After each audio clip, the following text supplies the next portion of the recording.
Ushqimi skandaloz i spitalit Prokuroria Korçë nis hetimin për shpërdorim detyre. Prokuroria pranë gjykatës së shkallës së parë të juridiksionit përgjithshëm Korçë ka regjistruar kryesisht procedimin penal për veprën penale shpërdorim i detyrës parashikuar nga neni 248 i Kodit Penal, mbi bazën e informacioneve të publikuara në median online dhe në një emision investigativ në lidhje me problematika në menaxhimin dhe organizimin e shërbimit ushqimit për pacientët në spitalin rajonal Korçë. Procedimi penal u regjistrua pas publikimit të materialit investigativ në datë 11/3/2026, ku referohen gjetjet të raportit të auditimit kontrollit lartë shtetit, sipas cilit u evidentuan problematika në menaxhimin dhe organizimin e shërbimit ushqimit për pacientët. Në kuadër të këtij procedimi penal, Prokuroria pranë gjykatës së shkallës së parë të juridiksionit përgjithshëm Korçë urdhëroi kryerjen e një sër veprime shëtimore nga ana e oficerëve të policisë gjyqësore me qëllim verifikimin e plotë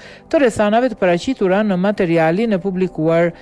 administrimin e dokumentimit përkatës dhe identifikimin e çdo personi që mund të ketë përgjegjësi ligjore në lidhje me këtë çështje. Hetimet do të kryen në kuadër të rolit që ka çdo institucion publik lidhur me detyrimet ligjore për garantimin e shëndetit pacientëve dhe të çdo qytetari të qarkut Korçë. Prokuroria pranë gjykatës së shkallës së parë të juridiksionit përgjithshëm Korçë mbetet e angazhuar për të garantuar një hetim të plotë pa anshëm dhe në përputhje me ligjin.